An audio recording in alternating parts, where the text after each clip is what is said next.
પ્રભુ ઈસુના ગૌરવી નામમાં આજની સવારની પ્રેમી સલામ. Praise the lord, hallelujah. પવિત્ર સપ્તાહના મંગળવારના દિવસની ભેટ માટે પ્રભુનો આભાર. અને આજે પ્રભુનું વચન યોહાનની સુવાર્તા 11મો અધ્યાય અને 25મું વચન, પુનરુત્થાન તથા જીવન હું છું. જીવનરૂપી ભેટ પ્રભુએ આપી છે. ત્યારે આ ભૌતિક જીવનમાં તો તકલીફો, વ્યર્થતા, મુશ્કેલીઓ છે, ટૂંકું છે, અલ્પ આયુષ્ય છે અને બહુ જ સંકટથી ભરેલું છે. પણ પ્રભુમાં જે જીવન છે, પ્રભુ કહે છે કે જીવન હું છું. ત્યારે જો પ્રભુમાં જીવીએ છીએ તો ભલે ટૂંકું આયુષ્ય છે પણ આશીર્વાદિત જીવન આપણે જીવી રહ્યા છીએ. આજે એમ આગળ વધીએ. આપણું જીવન અનિશ્ચિત છે, તેનું કોઈ ઠેકાણું નથી. કોઈ ગેરંટી આપી શકતું નથી કે આવતીકાલનો દિવસ મારા માટે કેવો હશે, કે આવતીકાલે હું જીવતો હોઈશ કે નહીં. ગીતશાસ્ત્ર 39 ચોથું ને 5મું વચન, હે યહોવા, મારો અંત ક્યારે છે તથા મારા આયુષ્યનું માપ કેટલું છે તે મને જણાવ. હું કેવો ક્ષણભંગુર છું તે મને સમજાવ.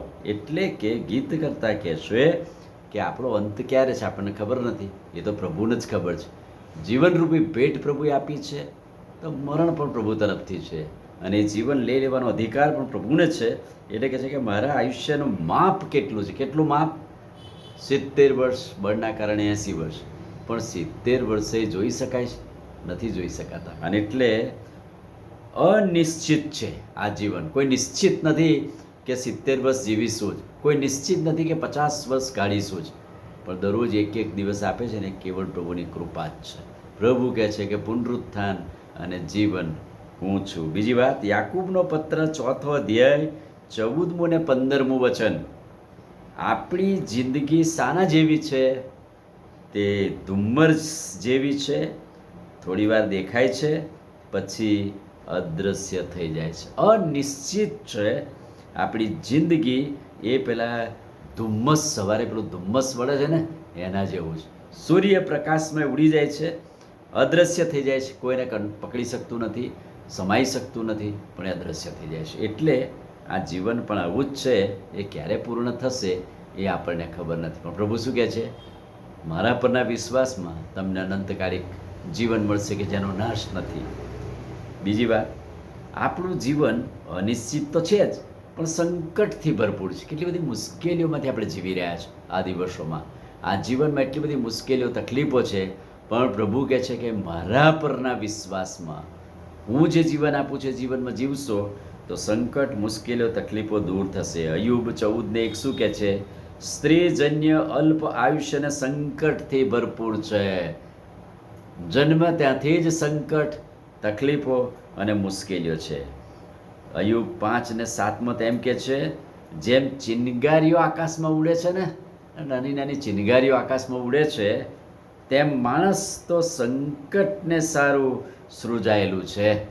એ પેલી ચિનગારીઓ ઉડે છે પણ માણસ સંકટને સારું સર્જાયેલું છે. એટલે કે આપણું જીવન એ સંકટથી ભરપૂર છે.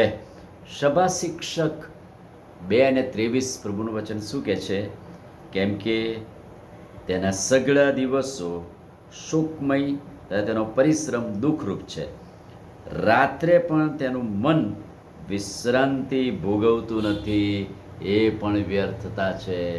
રાત્રે પણ આરામ નથી, રાત્રે પણ વિશ્રાંતિ નથી.